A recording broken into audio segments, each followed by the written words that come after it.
Good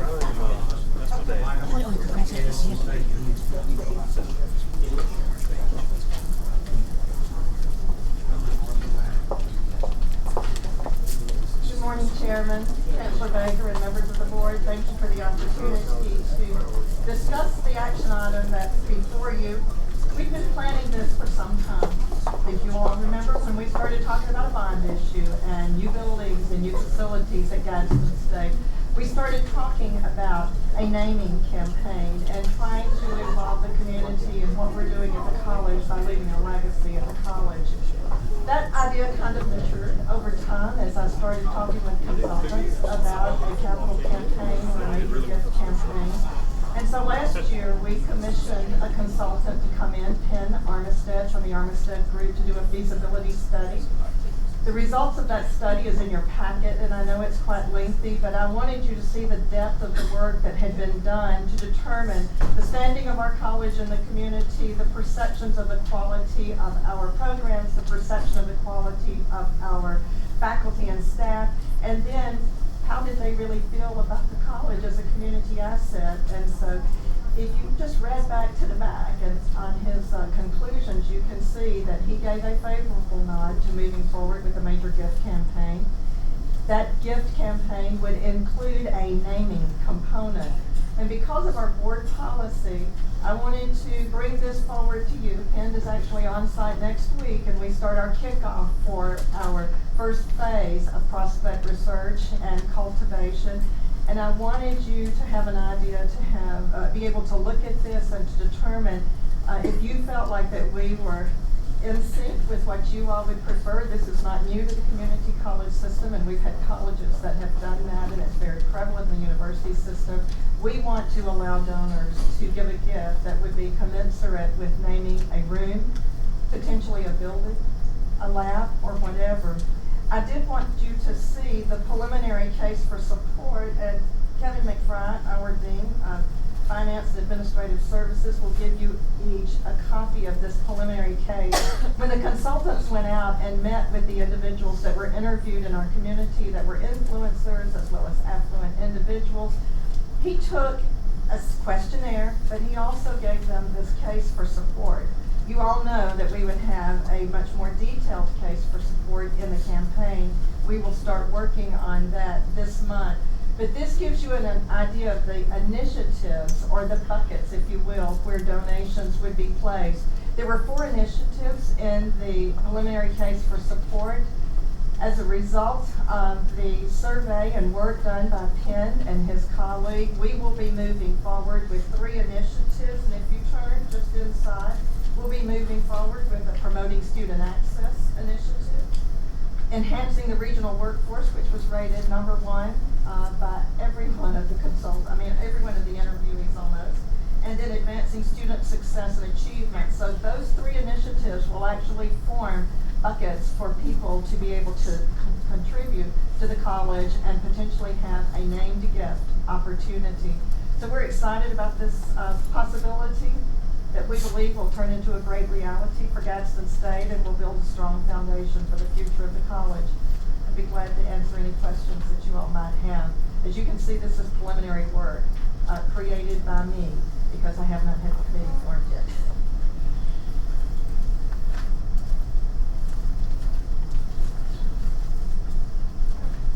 Great initiative, appreciate it. I think it's a wise approach. Glad to see it being undertaken. Appreciate you sharing the detailed report. That's great information. I hesitated because it is so lengthy, but I thought, well, they can flip through because he had it nicely indexed and you could see the highlights of it. I was very pleased with the results of the feasibility study. This has some exciting potential.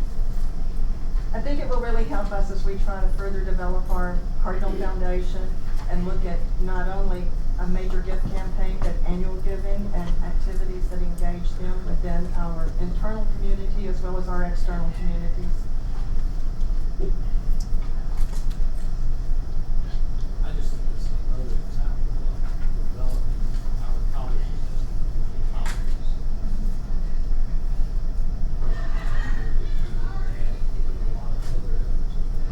And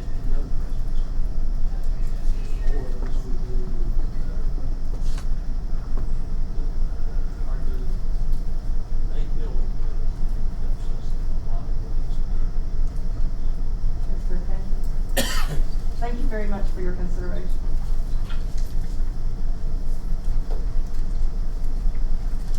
Under executive item 2 is a resolution recognizing men's and women's basketball coach John Kitchens as Sunday State. Correct, sir? Good morning, members of the board. Thank you very much for this opportunity. I believe all of you know I serve on the National Junior College Athletic Association Board of Trustees. Been around community college athletics and junior college athletics most of my life. And one of the things that we see at the board are just simply outstanding coaches. Coaches that not only do a great job on the competitive field or the court, but coaches who make a difference in people's lives. Coaches who simply invest amazing amounts of time. I'll be honest, I cannot imagine coaching for over 40 years like Coach Kitchens. He was in high school, an incredible coach. He's a member of Morgan County Sports Hall of Fame, Marshall County Sports Hall of Fame, Alabama Athletic Conference Hall of Fame. Coach Kitchens is still an active member of our community. When I arrived 12 years ago, he was one of the first folks that gave me a phone call. Said, we need to talk about basketball. He shows up at nearly every home game. His son coached. His other son is an administrator, both in ARAB. His grandson, Wes Kitchens, is one of our representatives. That family has lived and breathed Sneed State Community College athletics for years. He's getting up there in years. He actually started his coaching career when I was 5 years old. So we really want to honor him. Our gym has already got a name on it, Wallace Plunkett Gymnasium, but the court does not. So we would like to have your approval at the next board meeting to name the court John Kitchens Court. Questions?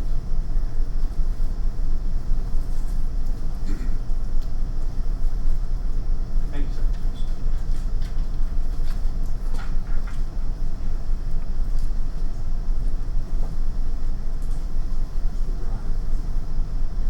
Good morning to you all. I have been asked to present on behalf of Enterprise State Community College their request to authorize the president to name their new black box theater in the renovated Forrester Hall building for the ESCC Foundation. The request is that the black box theater be named the ESCC Foundation Theater. The president is requesting this authorization in recognition of the foundation's donation of a total of $350,000 towards the construction of the theater. The donation includes payment for signage, which is set out in the materials. The approximate cost of the signage is $6,200. Does anyone have any questions?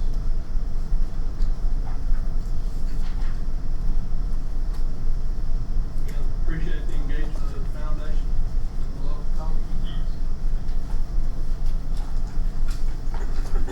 And facilities. Squad. Good morning. Gadsden State has made a request for the board to authorize their proceeding with discussions and negotiations with the city of Gadsden regarding an expanded lease of some Gadsden State property. You have a map that I handed out earlier before the meeting started. The city of Gadsden approached Gadsden State Community College with a request to expand an existing lease. The current lease was initially entered into in the early 1990s. It was recently renewed, I believe, in 2016. City of Gadsden would like to expand that lease. Would like to spend their own money to make improvements to Gadsden State's property, expanding the athletic fields, the recreational areas that they use there on the property. This image, you have a hard copy of this, and it's hard to see on the screen. But you can see some of the areas that are currently leased by the city of Gadsden. You can also see many wooded areas throughout this tract of land. Gadsden State in recent years gave up the athletic programs they're housed in. And so Gadsden State does not use this area currently. The city of Gadsden would like to come in and make improvements to the existing facilities and also to create new facilities, specifically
Thank you again, members of the board. We're excited about this opportunity. The city came to us because of our existing lease arrangement and the usage that currently exists on the soccer fields and softball fields. They do have the baseball field, but it's truly been dormant. They want to create a very community-based recreational facility that will utilize that space as soccer fields, and they really want to create a dream field so that we'll have an opportunity for children who are differently able and to give them that ability to participate in sports. I'm excited because I think we have a strong relationship with the city of Gadsden. This would only strengthen it, but the truth is that we will have more people from the community on our property.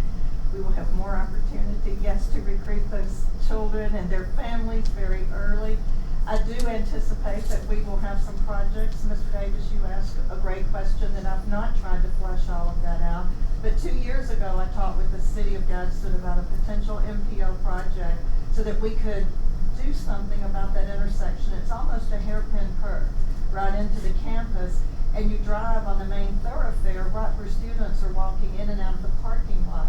And so we will soon be in a position to move forward with demolishing Browder Hall, and we will have that space to look at for parking. I mean, that's something that we've been talking about for 2 years, and so it's not unlikely that that's a project that we would move forward with. Replacing our maintenance building has been on our facility plan for some time, and so we were talking with the city of Gadsden folks about possibly joining together to create a maintenance facility that we jointly paid for, where they could house their equipment to maintain the park area, and that we would house our equipment for maintaining Gadsden State. Early into the discussions, the first thing that I talked about was ingress and egress to that area, and they're very willing to listen to that. Our current lease, if you all remember, you approved it in November of 2015, requires that they maintain the roadway, but it's really just for potholes and so forth, and I think we'd really have to look at that. The maintenance facility was something. Security, we already have all the utilities separately metered, but I just see this as a tremendous boost. The other thing I want you to be aware of, and thank you, Mr. McAnally, for visiting, was that we have that area designated as a federal park. In 1976, Gadsden State entered into a negotiation and a grant with the Department of the Interior. And quite frankly, I unearthed some of this in all of this discussion. So that is a designated federal park intended for public use. This will expand that exponentially with what they're talking about doing. It is beautiful property. It is on the Coosa River, and so the city already has a walking, a boardwalk on the upper part closer to the bridge. The mayor is talking about trying to bring that all the way around, and I just smiled and said, as long as you're paying, I'm good. And so I think there's a lot of possibilities for how this could play out with walking trails and bike trails, lacrosse, and it's just wonderful. And so I'd be happy to answer any questions that you might have. I see this as a tremendous positive for our college and for the community. Seems like you have some very visible sites for contributions, maybe opportunities as well. Yes, sir. I did have opportunity last Thursday to go on safari with David Bride and some of his staff. Dr. Lavender chose not to go, but she apparently had the tour previously. But beautiful piece of land. As you mentioned, it was a land grant from the Department of the Interior, and it is restricted to its use to a park and recreation areas. So technically, we can't ever go build academic facilities on the property. What is the acreage? It's 65 acres that are included in that. There's more acreage than that back there, but the 65 acres was what was designated. There's just a lot of land back there. A lot of it is fairly steep along the river. It is along the river.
wanted to nominate an intersection for the worst intersection in the state of Alabama, this would be on the top.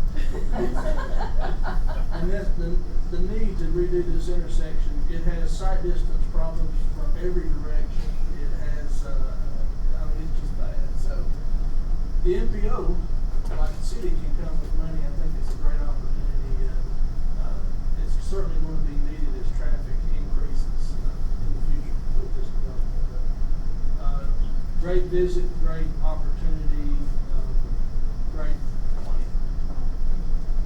Is some of the data as far as identification or, any type of, issues that might occur, since now we're gonna have more public use of the area? There is an identity provision in current lease along with the sheriff's department's, like, that follow identification. We actually put that in, we did release, pre-release in 15, so it's there. Chairman, I'll ask David to look into it on page 2, line item 15. It designates one youth association maintaining concession stand. I've asked David to redo it, at least to make that generic, still controlled by the city. I'll need to have a contract. One for the intersections. I'll need it, since page 2 is leased. Of the existing lease? Yes, ma'am. Yes, sir. Yes, sir. And that's their intent, is to operate that generically, because as I put in the action item, they would keep the proceeds from concession, which will not come close to maintaining the facility. So this is an ongoing investment, and that's certainly important. I need one transfer to get to use something. So they can make that generic.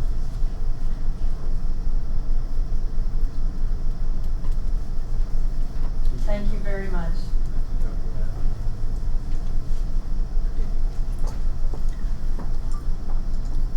Items 5 and 6 under workforce. Good morning. First of all, I want to thank you for consideration of the recommended allocations for the 2019-2020 industry certification initiative funds. Just to note, this will be an initial allocations. There will be some that will be following in the months to come, but this will be our initial recommendations. Just to give you a little background of this process, in this process of workforce funds, we have two sources of funds. One is the industry certification initiative funds, and the other is the special populations funds. These funds are dedicated to workforce initiatives to support regional workforce demands. So we have our regional councils that put together RFPs, or requests for proposals, to our community colleges that addresses what they've identified as workforce needs based on their members in the industry in their region. What they have said is their demand. Those requests, then the colleges put together a grant application that addresses those workforce needs and so forth. And then they submit that to the regional councils, and they spend some time basically scoring those applications. Once they're scored, they submit those to our office. At that time, we have another group of industry sectors, and this year we have Connor's team as our workforce liaisons have been a fantastic group. They've been able to help us organize those sector expert committees that has done an additional review of these grant applications and gone through another scoring process. Once they've completed their scoring, we look at those, and I want to thank all of those who have participated within that process. They've spent a lot of time and effort reviewing those and so forth. Once those are completed, those are turned into us. We look at those scores and say that we also do a lot of occupational forecasting demand and really look at the region in which the grant is purposed to serve, and we make sure that the demand that they've stated is actually going to be addressed within the purpose of and the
process, me and Jeff have actually talked about refining that process, because the regional councils currently, they rank,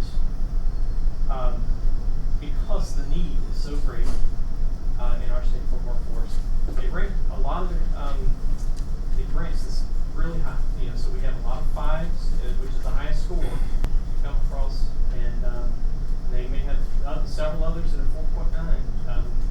Really, that process doesn't do a lot for us in helping us narrow down the demands. That's why we have to spend a lot of time ourselves really validating the occupational demand and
Barry.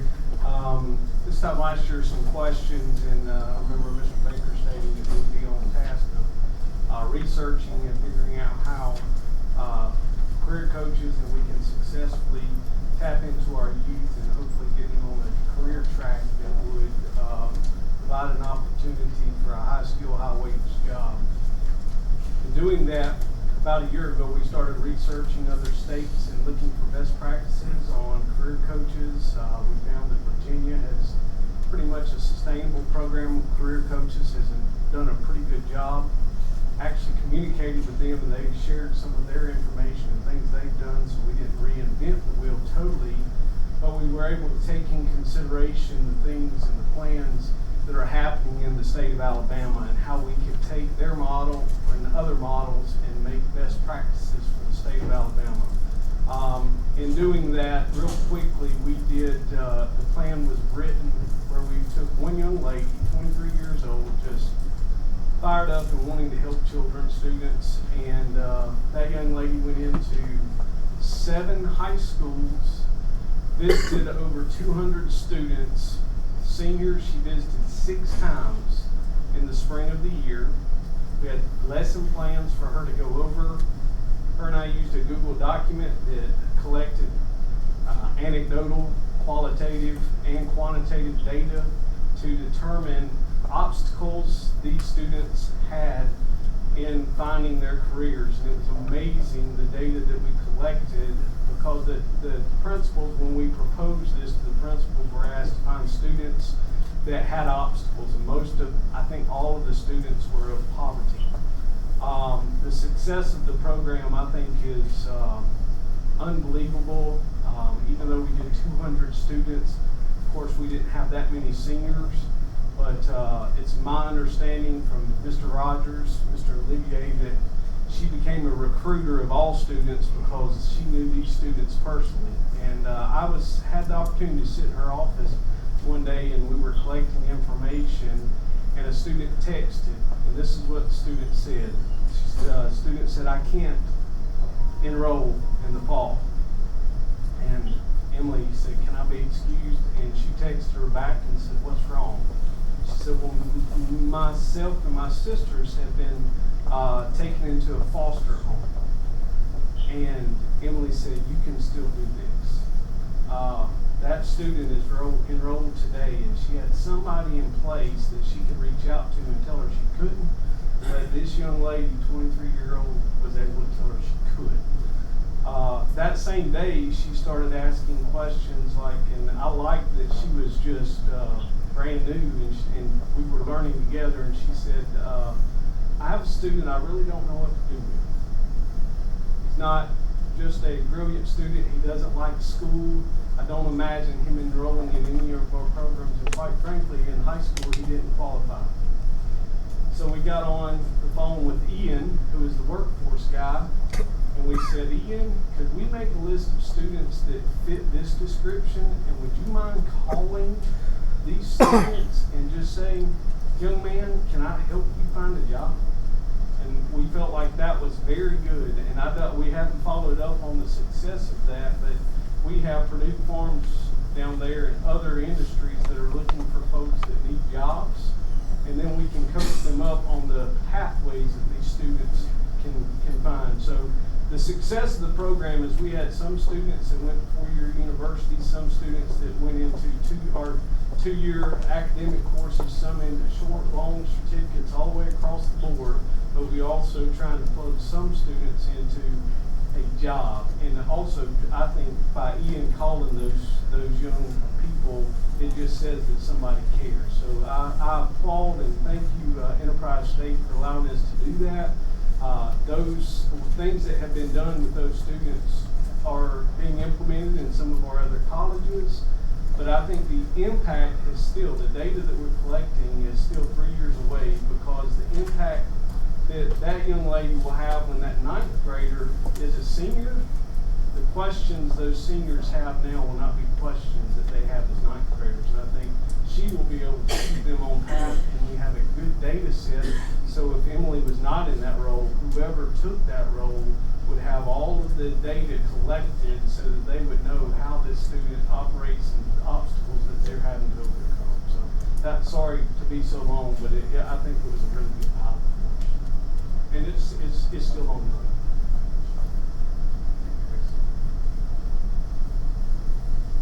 That said, since, you mentioned that we're still continuing on with that pilot, the purpose is to develop a system-wide strategy, how we can best utilize these funds in a very,